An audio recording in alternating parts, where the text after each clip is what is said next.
Welcome to The Other Side, Mississippi Today's political podcast. I'm Taylor Vance, a political reporter at Mississippi Today, and I'm joined by two of my favorite and smartest colleagues at Mississippi Today. To my right, we have Michael Goldberg. Hey, Michael. Hey, Taylor. And then we have Alex Rozier. Hey, Alex. I don't know if I fit into that top two category, but thank you for having me. Of course. Well, Alex, you know, I think the idea for this discussion was to provide a little bit of an update on something that I don't think that we've talked about on this podcast for quite some time, but it is something that I know made national headlines many years ago when the water system failed, and that is the Jackson water system. Alex, you had a very interesting piece a couple weeks ago talking about Jackson Water's finances. And I know this gets a little complicated because, you know, we're talking about the Jackson water system, but it is now under control of something called Jackson Water. JXN Water. JXN Water. So I guess, Alex, to start off, could you just give us a little bit of a recap on that recent story? And just maybe, you know, some important things to say about the, you know, just new developments with Jackson Water. Yeah. So I guess maybe just to kind of, you know, refresh the background of what Jackson Water is. So obviously, you know, 3 years ago, like you said, the system had a, you know, near total collapse. And there were a lot of places in the city that didn't have access to water. Right. You know, something that was years in the making. And so after that, what happened was the federal government, kind of through several different funding streams, basically issued or allocated somewhere between $700-800 million for the city of Jackson. It gets a little complicated because there are a bunch of different funding streams to say the exact number there. But basically, that's something that in the country we've never seen before in terms of that kind of investment for this kind of problem at such a local level. And so in doing so, the federal government, through its judge, Henry Wingate, appointed Ted Hennepin to be the receiver for this money to run the system through his own separate utility from the city. So basically all of this money is going through Jackson Water. So $600 million of that is kind of the big chunk, was given through an omnibus bill through Congress back in 2022. So that's kind of, you know, the big chunk of money that we're talking about here. $450 million of that was set aside for capital projects. And I know we're getting a little in the weeds with the numbers here, so feel free to cut me off. I can kind of yap when it comes to, yeah. Well, yeah, no, I think that the funding streams themselves are an important point because they sort of paint the picture of where we are now. And from what I understand, the lion's share of that federal money has sort of run dry or will soon. So we now find ourselves in a legal dispute where JXN Water is saying in court filings that it will be insolvent unless it increases rates. So why don't you sort of give us a recap of where things stand as far as where the federal funding, what it looks like, what's left, and how that relates to this potential rate increase that JXN Water is pushing for? Yeah, absolutely. So it's actually so the $150 million of that $600 million was set aside for day-to-day operations. So running the plants, emergency repairs. So that's the amount that ran dry in April, May, roughly this spring. The other $450 million is mostly still there. And when we say, no, just to clarify, when we say capital projects, most people should understand, but that is for like long-term renovations or something. Major upgrades. So major operations. Yeah. Not day-to-day stuff. Right. So that $150 million is the pot, again, that's ran dry. Right. And most of that, I mean, that's gone towards contracts to run the plants, emergency repairs. You know, when you see crews on the street fixing water lines, that's where, you know, that money has gone towards. So Ted Hennepin, again, head of Jackson Water, basically said, you know, earlier this year that he kind of realized, you know, over the last course of the last year or two, that the cost of running the system is actually a little bit higher than he first thought. So now with this money being ran dry, he's proposing for the second time in 2 years a rate increase for Jackson residents. We had one last year of a rate increase that was, the first time in a while for the city. And so, residents see, again, a second rate increase in 2 years. When you're increasing the bills, you're usually met with pushback. So yeah, what has the community response been, and how has Wingate kind of managed the community response and JXN Water and Ted Hennifan's push for a rate increase? Yeah, so, a lot of again, just for context, Judge Wingate is the only person who has to actually approve the rate increase. He's a federal judge. Right, right. The order that, kind of dictates what Ted Hennifan does and what Jackson Water does requires them to present it to the city council and to the mayor, but their vote at the end of the day doesn't really matter, in terms of approving or rejecting the rate increase. But what they've said is that, the collection rate, which is, how much money you get for how much you bill out, has been historically pretty low. Jackson Water has got it up to around 70%, which is still far below what the national average is and what's ideal, which is, somewhere in the 90s. So what they've said is, okay, listen, if you want to increase rates, first of all, you're going to have to increase the collection rate, because we don't think it's fair to charge more to the people who are actually paying. To which Ted has said, even if I was collecting 100%, we would still be far short of the amount of money we need. So that's the city's point of view. It's an understandable position in representing a poor population. And again, a second rate increase in 2 years.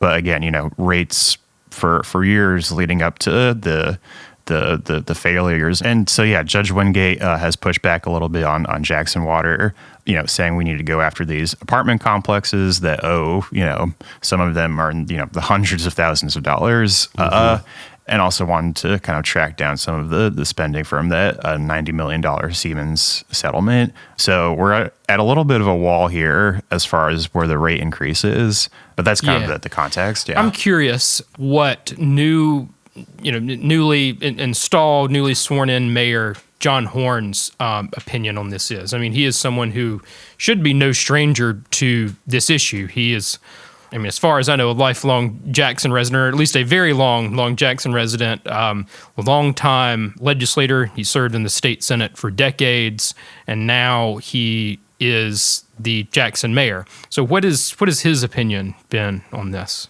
He has aligned with what the city council voted, and this was back in the spring when they voted against the rate increase. But Mayor Horn has also come out against this rate increase.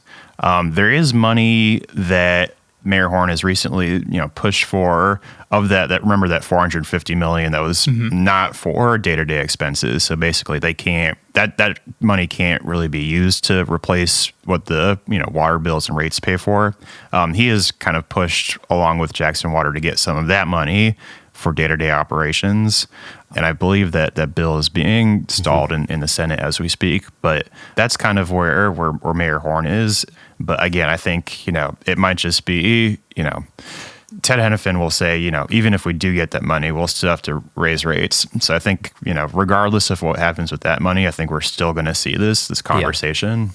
Speaking of Mayor Horn and his background and history in the state Senate, he, in the first legislative session, in the wake of the water crisis in 2023, he was one of the most vocal opponents, I would say, of efforts by the legislature to exert more control over the water system in Jackson. So if you could, maybe just give us a quick recap of the relationship between the state and city with respect to Jackson Water. What proposals over the years have we seen to reshape control of the water system? And maybe if you have any predictions for next session, what might we expect, if anything, with respect to the Jackson water system?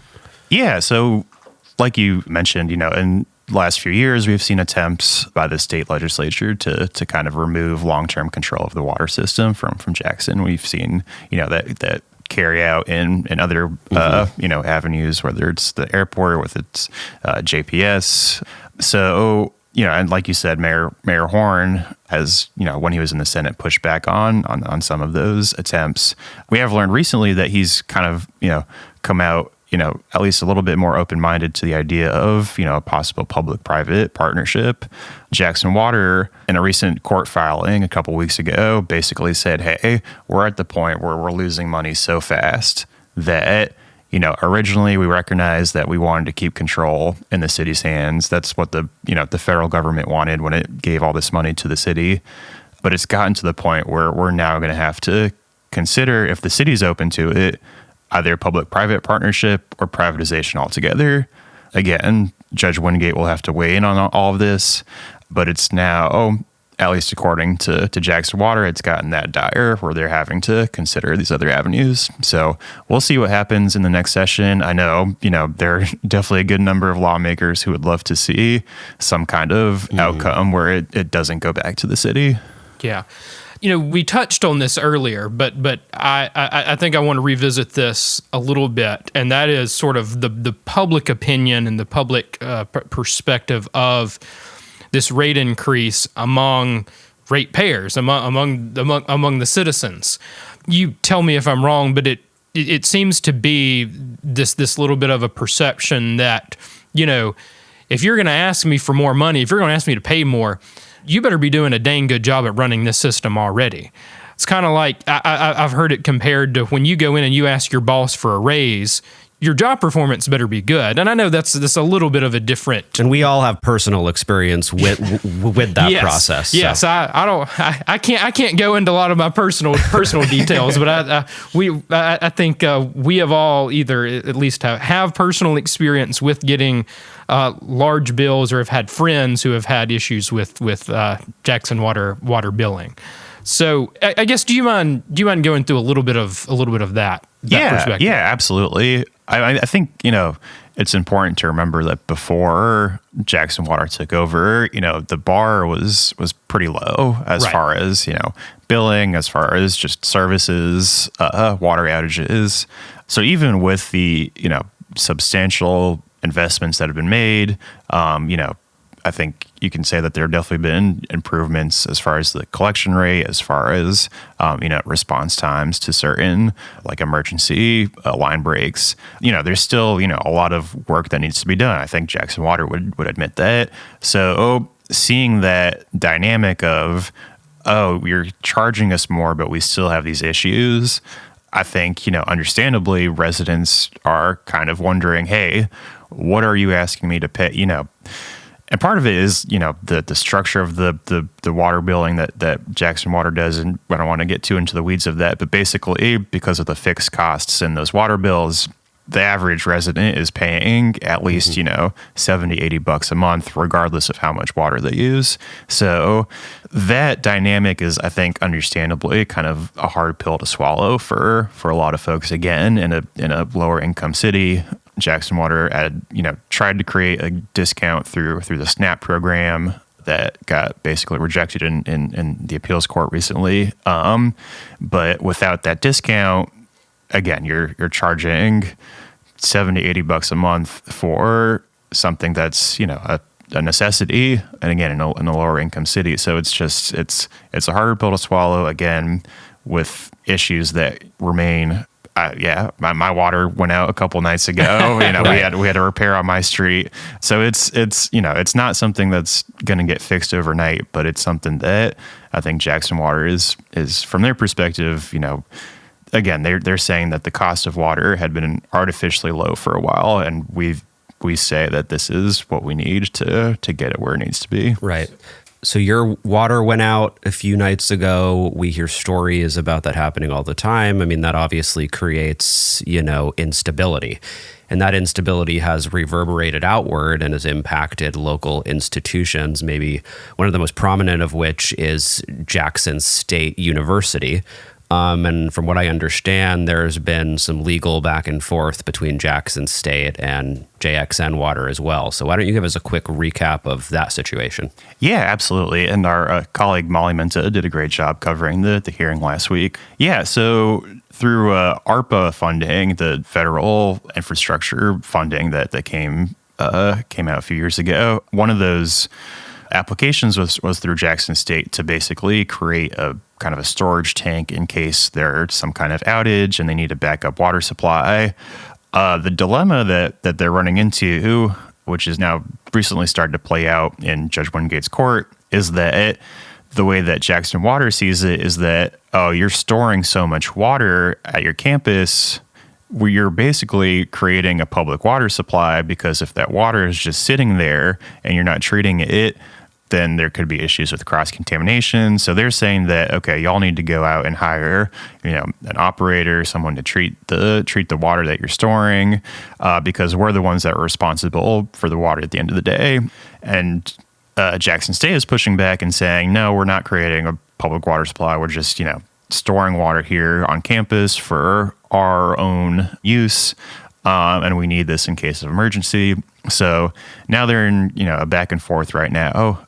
So we'll see where that goes. Well, this all seems like a very easy, straightforward issue. Everyone's in agreement, no mess, whatsoever. At all. It's all running smoothly. But, to that point, if I could put you on the spot, Alex, we never like to predict the future on this podcast, but I'm going to ask you to anyway.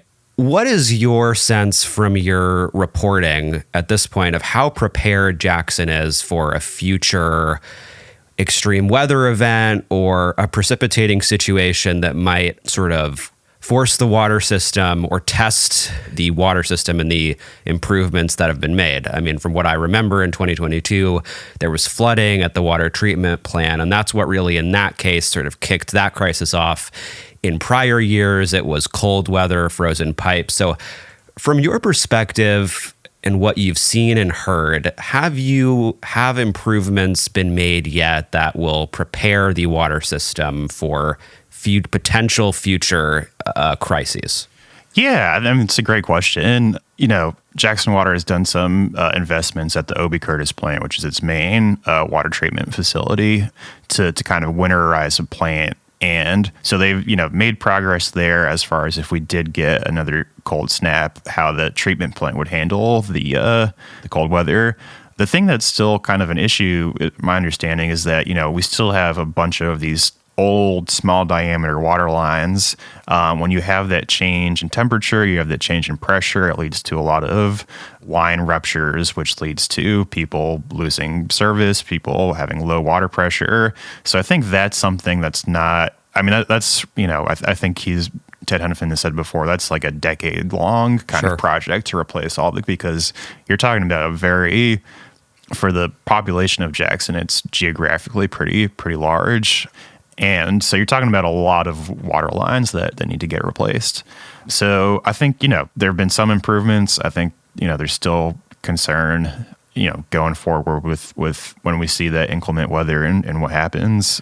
But yeah, we'll have to see. I mean, again, there's, still that $450 million sitting out there to make improvements. So we imagine that at least some of that will tackle the problems you're talking about.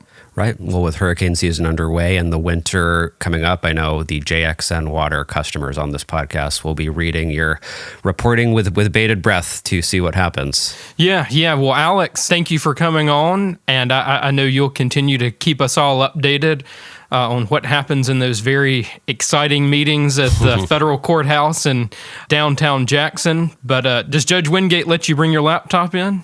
Yeah, for some reporters, they're able to do that. I like to, the old-fashioned, bring the old pen and notebook. But it never fails, Oh, yeah. A notebook cannot run out of battery in the courthouse, so. Oh, yeah, get some good doodles done. Yeah, that's right. All right, well, Alex, I hope we can have you back on soon to talk about this. But in the meantime, I know our readers can certainly read your work and read the work of our other colleagues on the Jackson desk. But again, thanks for coming on. Yeah, thanks so much. I appreciate it. Thanks, Alex.